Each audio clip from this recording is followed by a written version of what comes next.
Всем привет! Сегодня у нас новый выпуск на канале «Вечерние откровения». И нашим гостем сегодня будет мой соведущий, как бы это странно ни звучало. Чтобы вы лучше узнали, с кем вы имеете дело, чтобы лучше понимали, кто мы такие, мы решили взять друг у друга интервью. Да, мы пошли на такой вот эксперимент, чтобы вас познакомить с нами поближе, потому что, я думаю, не до конца мы еще как-то поняли друг друга, и чтобы понять, кто я, кем я работал, кто я сейчас, мы решили записать данное интервью. Да, и тем более это интервью будет полезно для людей, которые могут сталкиваться с проблемами, такими как незнание, как поменять профессию, страх сменить профессию, страх начать новое дело, страх проявляться. У Радмира очень много регалий и опыта в разных сферах, поэтому я уверена, что вам будет интересно. Первый вопрос, который меня интересует, я думаю, вас, откуда же Радмир родом? Я с небольшого городка, город Лениногорск, это на юго-востоке Татарстана, населением около 60 тысяч жителей. Учился в гимназии татарской, я учил арабский язык. Школа татарская, с татарским уклоном. Знаешь, на самом деле ни разу не была в этом городе. Как тебе там нравилось вообще? Да, прекрасный, тихий город достаточно, он такой очень зеленый. Мы раньше его называли татарской Швейцарией даже. Ничего себе, Да. серьезно, ни разу не слышала. Да, знаменит он тем, что там есть ромашкинское месторождение. Это одно из первых месторождений Татарстана, откуда нефть хлынула рекой. Соответственно, и хлынули деньги. Да, и как я знаю, это немножечко связано с твоей профессией, поэтому давай сразу рассказывай, где учился, на кого учился, как профессию выбрал. Выбирал я профессию скорее, наверное, по наитию. Вообще, изначально я хотел быть юристом. Но так получилось, что я, так как из нефтяного края, все-таки казалось, и на самом деле так и есть, то, что в этой профессии большое будущее, много денег. И, конечно же, меня это как-то притянуло, и я закончил КХТИ, Казанский химико-технологический университет, первое мое образование.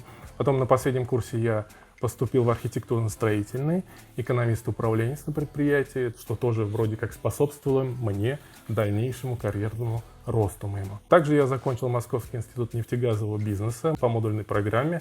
Мы обучались и в России, в Татарстане, в Норвегии, защищал диплом в Норвегии. Круто. Угу. Это я здесь на канале, возможно, да, немножко там кринжую, но сам по себе я бываю и серьезным человеком.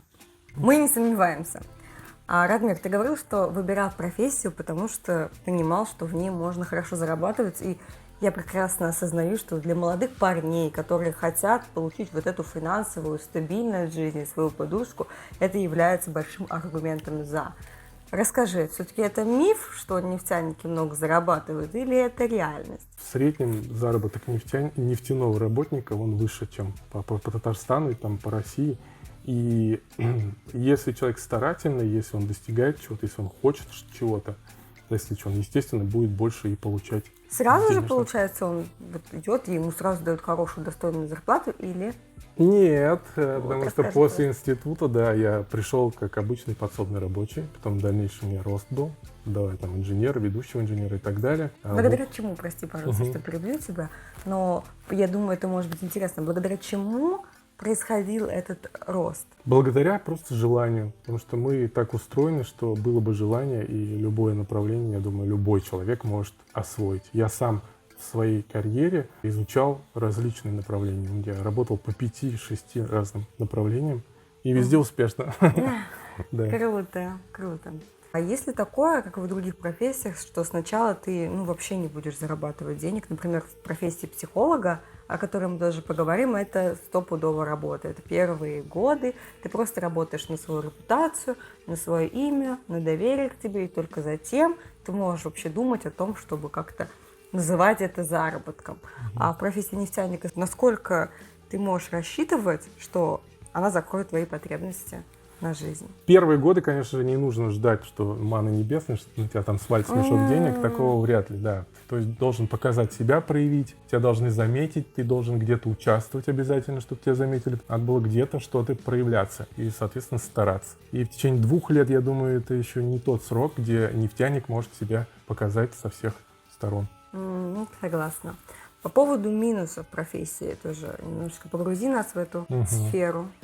По поводу минусов скажу так, что когда ты работаешь в цеху где-то, на предприятии, на производстве непосредственно, естественно, есть опасность, как и везде, на любом предприятии, где что-то выпускают. Опасность там взрыва, пожара, ну такое. Что на тебя упадет что-то? Да, что упадет, естественно, все ходят в средствах защиты, это обязательно. Работают насосы, работа с огнем, огневые работы, работа на высоте, это все есть непосредственно.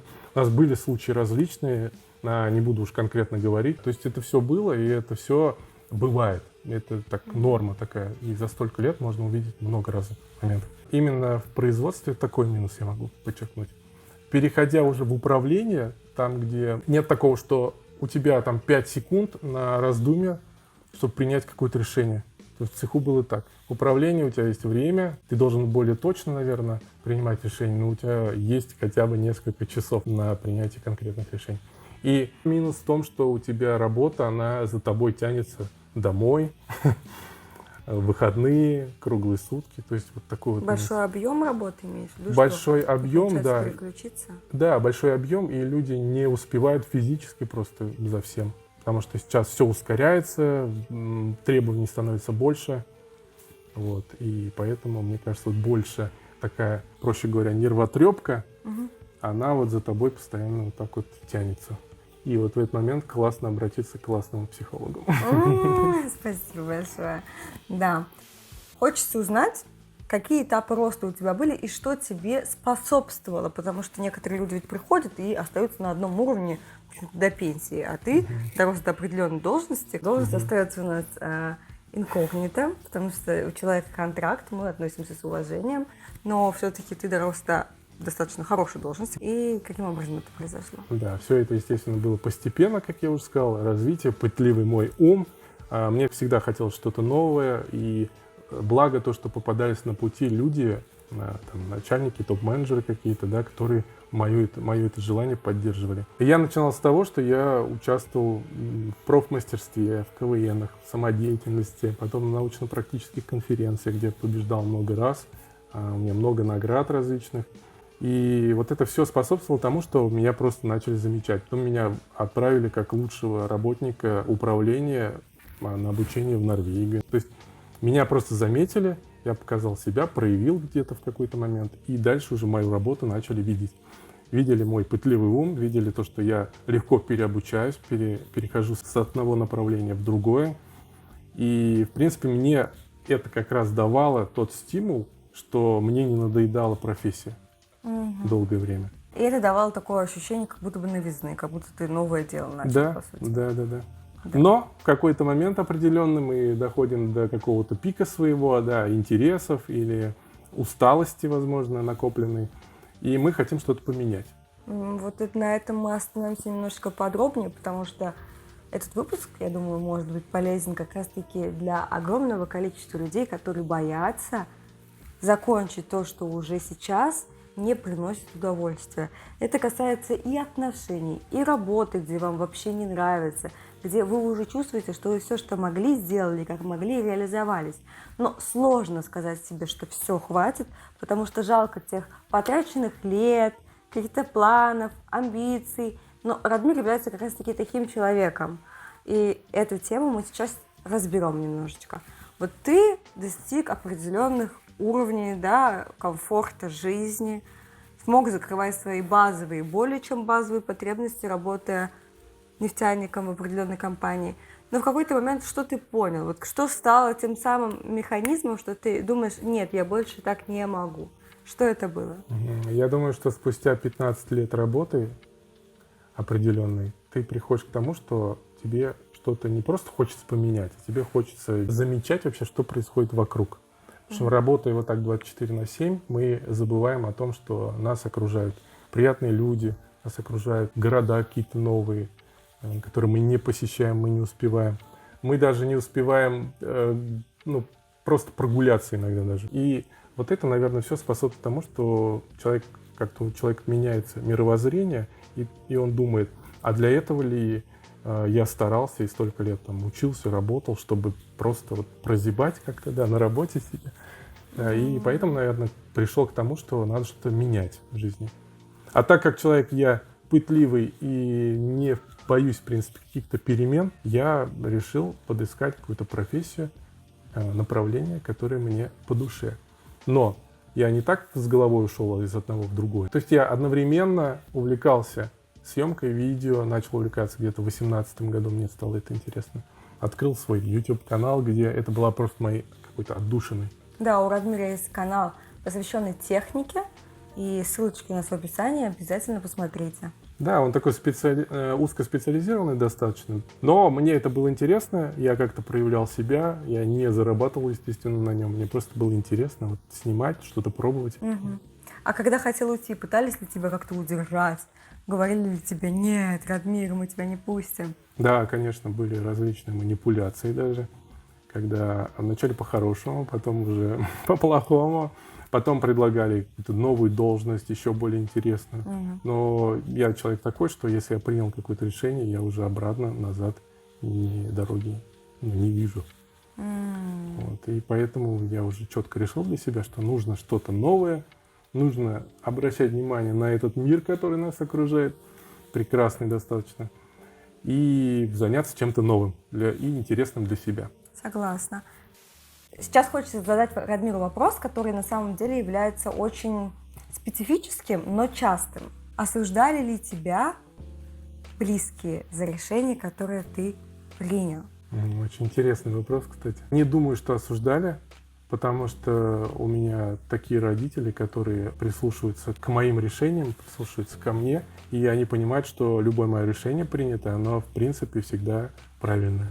То есть в открытую никто не осуждал, Нет. никто не говорил тебе, типа: Радмир, зачем ты уходишь, зачем ты это делаешь, ты же так долго старался. То есть в открытую никто не сказал? Нет, нет. Единственное, кто сказал, это коллеги, конечно же, и, возможно, друзья, которые не до конца поняли, зачем. Типа, зачем ты уходишь с такой спокойной гавани, где у тебя все налажено. У меня действительно жизнь была налажена. Даже сейчас вот мы с тобой, когда общаемся, я частенько говорю, что для меня много новое, и я переключаюсь с одного на другое. Да, ты еще рельсы свои не настроил. Да, и многие удивились, да, почему, как ты променял это на непонятно на что. На что ты променял, меня спрашивали. У меня конкретного ответа и не было, на что я променял. Я променял на просто счастливую... Я променял на счастливую жизнь. На поиск себя тоже, можно сказать, да. Потому что часто бывает, что человек сам вроде как готов, он чувствует то, о чем говорит Радмир, что его все заколебало, что он не испытывает никакого удовольствия. Однако вот это осуждение со стороны близких, родственников, супруга или супруги тормозит человека. Он просто понимает, что его сомнения, они слишком велики, и эти сомнения подогреваются близким окружением. Очень важно тут иметь опору на себя. У тебя как бы хороший кейс, у тебя и родители достаточно экологичные, у тебя есть опора на себя, видимо, поэтому получается все более радужно. Но если у вас это не так, то я рекомендую над этой темой задуматься и, возможно, поработать в терапии. Да. Как вариант. Да, конечно. И вот эта уверенность, если да, у вас самих нету какого-то стержня, определенно поменять свою жизнь, и вы сомневаетесь, здорово, когда у вас есть какая-то поддержка, какая-то для мотивации, для дальнейшего толчка, будь то там друзья, любимые, близкие, семья. Естественно, это все как огромная мотивация для человека. И это очень важно. Но я ее искал вот как-то в близких, в окружении, и я это очень ценю, кстати. Да, 100% это очень важно. Радмир, давай от работы немножечко отойдем и уточним у тебя по поводу хобби. Может быть, у тебя есть какие-то определенные увлечения, о которых ты хотел бы нам рассказать? На самом деле у меня увлечений много по всей моей жизни было. Я там и стихи писал, музыку писал, когда был в университете, учился. Еще в институте, и после окончания у меня была одна из самых крупных групп в ВК, когда в ВК только запустили группы. Круто. Да. На данный момент единственное мое и самое важное для меня хобби и а-ля работа такая немножко, да, это вот запуск каких-то новых YouTube-каналов, например, вот этого, как мы совместно с тобой сделали. Я думаю, у него есть будущее. Мне нравится это.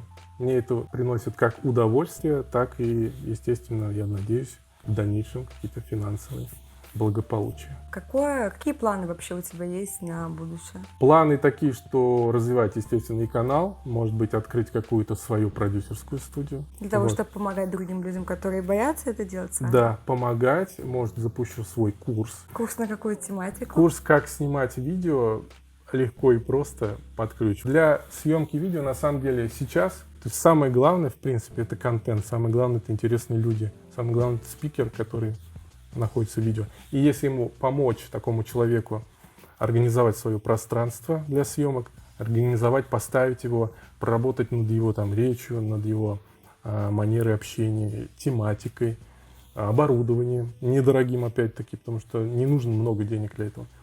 Можно помочь человеку вот запустить что-то свое. Да, согласна, это на самом деле очень интересный план. Круто. Какой совет ты бы дал себе 20-летнему? Быть более уверенным, быть более напористым в каких-то моментах, меньше сомневаться. Вот это я сейчас к этому только пришел. Меньше сомнений, больше дел. Если у вас какая-то есть идея, начинайте работать над ней уже сегодня, не откладывайте на завтра. Это мой самый главный совет. И интересуйтесь всем, потому что нас окружает много интересных людей, от которых мы можем получить много полезной информации, много настроя, мотивации. Общайтесь с хорошими людьми, знакомьтесь и находите свою любимую профессию, которая вам будет нравиться всю жизнь. Такой совет. Спасибо большое, Радмир, что ты был такой искренний. Я думаю, что наши зрители смогли лучше узнать тебя и в будущем будут понимать, кто с ними общается, и это даст нам большее чувство близости между нами. Вас, дорогие зрители, благодарю за просмотр. Спасибо большое за просмотр. Оставайтесь с нами, впереди будет много интересных новостей. Также хочу предложить вам писать темы, которые вы хотели бы, чтобы мы разобрали в комментариях, и мы обязательно прислушаемся. Если у вас редкое направление в работе или что-то необычное, пишите нам в комментариях, возможно, мы рассмотрим момент взятия интервью совместного и рассмотрим ваше направление вместе. Да, очень ждем ваших реакций. Спасибо. Пока-пока.